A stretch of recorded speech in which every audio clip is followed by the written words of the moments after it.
এই ৬৩ বছর জিন্দিগি ৩ ভাগে বিভক্ত করা যায়। জন্ম থেকে শুরু করে ৪০ বছর পর্যন্ত নবীজির নবুয়তের দলিল প্রমাণের জন্য আল্লাহ পাক ৪০ বছর নবীজির জীবনকে অতিবাহিত করিয়েছিলেন। নবীজির হায়াতের ৬৩ বছরের ৪০ বছরই মানুষ তাকে চিনেছেন, মানুষ তাকে উপাধি দিয়েছেন আল আমিন, বিশ্বাসী। মানুষজন তাকে আমানতদারি হিসেবে আখ্যায়িত করেছিলেন। পৃথিবীর সমস্ত মানুষ তাকে অক্ষরে অক্ষরে চিনেছেন যে নবী মোহাম্মদ কে। ৪০ বছর পর্যন্ত পৃথিবীতে একজন ব্যক্তি, এর চাইতে বিশ্বস্ত ব্যক্তি, এর চাইতে সঠিক মানুষ দ্বিতীয় আর কেউ ছিল না। মুহাম্মদ সাল্লাল্লাহু আলাইহি সাল্লাম ছিল যিনি ৪০ বছর বয়স পর্যন্ত তিনি যে নবী হবেন, প্রত্যেকটা আলামত, প্রত্যেকটা নিদর্শন তার মাধ্যমে প্রকাশ পেয়েছিল। প্রত্যেকটা মানুষ তাকে চিনে ফেলেছিল। তিনি যে নবী হবেন, নবীর সমস্ত গুণগুলো আল্লাহ পাক এই ৪০ বছরের ভিতরে কমপ্লিটলি তার ভিতরে দান করেছিলেন। সুবহানাল্লাহ। তাহলে নবীজির ৬৩ বছর ৩ ভাগ করি, ১ ভাগ ৪০ বছর, এটা কিসের জন্য? নবীজির নবুয়তের দলিল প্রমাণ করার জন্য। এটাকে বলা হয় মিলাদ। কি বলা হয়? মিলাদ। মিলাদ মানে জন্ম বৃত্তান্ত আলোচনা। এই ৪০ বছর জীবনী আলোচনা করাটাও সওয়াবের কাজ। নবীজির নবুয়তের আগ পর্যন্ত ৪০ বছর জীবনী আলোচনা করাটাও সওয়াবের কাজ। তার উপরে এখনো বিধান আসেনি, এখনো হুকুম আসেনি, এখনো নামাজ আসেনি, এখনো ৫ ওয়াক্ত নামাজ, রমজানের রোজা, যাকাত, পর্দা, বিভিন্ন বিধানগুলি এখনো আসেনি। কিন্তু নবী যে নবী হবেন এর প্রমাণ হিসেবে আল্লাহ তাআলা সব কিছু তার ভিতরে দান করেছিলেন। ২৩ বছর জিন্দিগিতে ২ ভাগে বিভক্ত। মক্কাতে ১৩ বছর, হিজরতের পরে মদিনাতে ১০ বছর। এই মক্কার ১৩ বছর আর মদিনার ১০ বছর, এই দুইটা তার দিক প্রতীয়মান হয় এইভাবে যে মক্কাতে তিনি যে ১৩ বছর সময় দিয়েছিলেন, এই ১৩ বছর তিনি কালেমার দাওয়াত দিয়েছিলেন, তার উপরে কোরআন নাজিল হয়েছিল, সে কোরআনের দাওয়াত সমাজে প্রচার প্রসার করেছিলেন। কিন্তু এই মক্কাতে থাকাকালীন ১৩ বছর পর্যন্ত তার উপরে অসংখ্য জুলুম করা হয়েছিল, অসংখ্য অত্যাচার করা হয়েছিল। তিনি গোপনে গোপনে চুপিসরে ইসলাম প্রচার করেছিলেন। তিনি প্রকাশ্যে কালিমার দাওয়াত বলতে পারে নাই, তিনি প্রকাশ্যে মানুষকে লা ইলাহা ইল্লাল্লাহর দাওয়াত দিতে পারে নাই, তিনি প্রকাশ্যে কোরআন শেখাতে পারে নাই। এই যে আমরা জোহরের নামাজ পড়ি, আসরের নামাজ পড়ি, এই জোহরে আর আসরের নামাজ কেরাত উচ্চস্বরে পড়া হয় না ধীরে পড়া হয়? উচ্চস্বরে না ধীরে? আমরা ধীরে পড়ি। এর কারণ কি? মাগরিবে, এশাতের, ফজরে জোরে পড়ি, জোরে পড়ি না? এর কারণ কি? এর কারণ হলো যখন নামাজের বিধান কায়েম হলো, নাজিল হলো, তখন নামাজে যে কোরআন তেলাওয়াত করতে হয়, এই কোরআন তেলাওয়াত জোহরে, আসরে, দিনের বেলায় মক্কার লোকজনদের, কাফেরদের চলাফেরা রাস্তাঘাটে অহরহ হচ্ছিল। যদি জোরে তেলাওয়াত করত তখন ওই কাফেররা এসে নবীর উপরে আক্রমণ করত।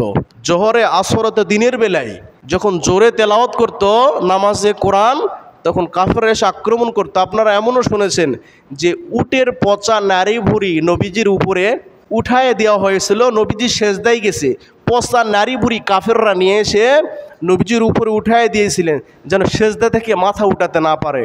ফাতেমা রাদিয়াল্লাহু তাআলা আনহা, ছোট বাচ্চা, তিনি ওই নারী ভুঁড়িগুলি সরানোর বহু চেষ্টা করেছিলেন যে আপনি জোহরে আর আসরে কুফফারদের হাত থেকে নিরাপদ থাকার জন্য আস্তে কেরাত পড়ুন, নামাজে আস্তে কেরাত পড়ুন যেন কেউ শুনতে না পায়। আর তারা মাগরিব হওয়ার সঙ্গে সঙ্গে প্রত্যেকে তাদের ঘরের ভিতরে চলে যেত, আর বাহিরে কোনো লোকজনের আনাগোনা থাকতো না। তখন তারা মাগরিব, এশা আর ফজরে উচ্চস্বরে, সুন্দরভাবে, মধুরভাবে, আরামে বিরামে তারা নামাজে কোরআন তেলাওয়াত করতেন।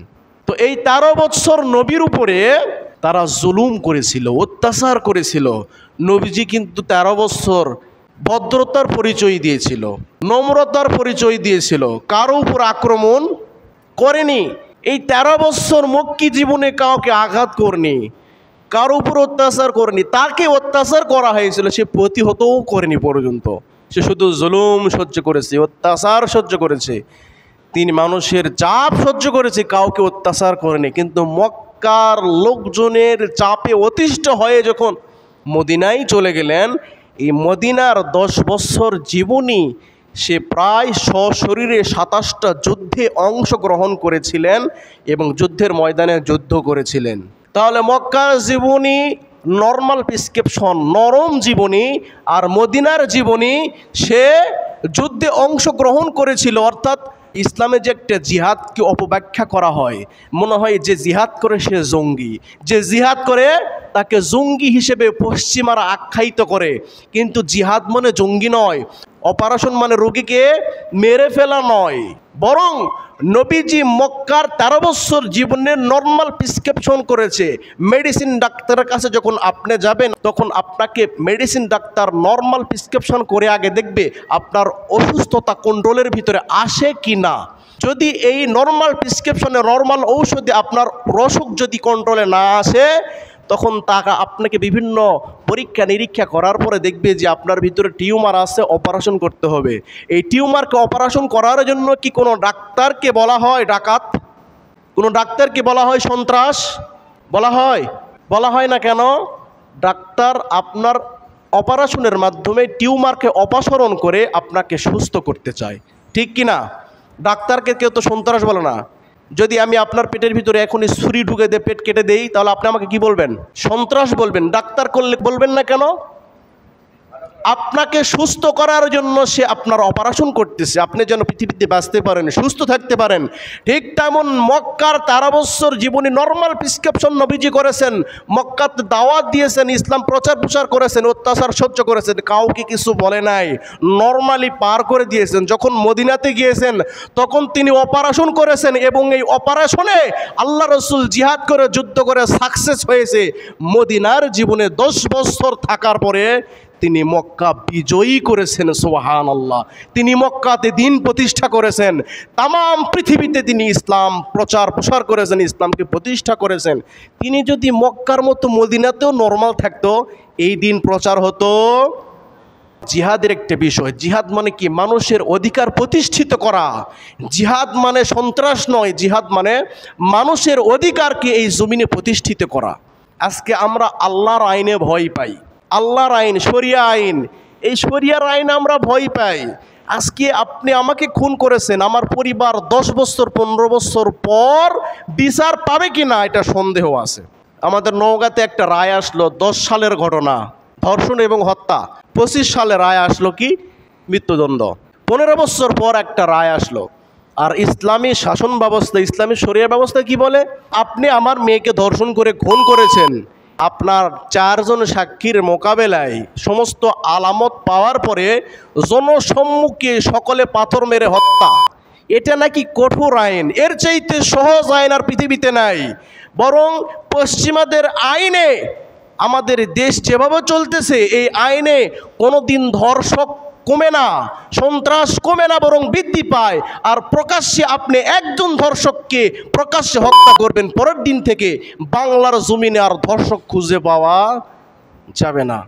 অথচ এটাকে বলা হয় জঙ্গিবাদী, জিহাদকে জঙ্গি বলা হয়। আল্লাহ পাক এদেরকে হেদায়েত দান করুন। যাই হোক, আমি এক জায়গা থেকে আর এক জায়গায় চলে গেছি। সম্মানিত উপস্থিতি, এই নবীজির 63 বছর জিন্দিগির, 40 বছর নবুয়তের দলিল প্রমাণ, 13 বছর মক্কি জীবনী আর 10 বছর মদিনার জীবনী, এই জীবনে আল্লাহ পাক কোরআন নবীর উপর নাজিল করেছেন।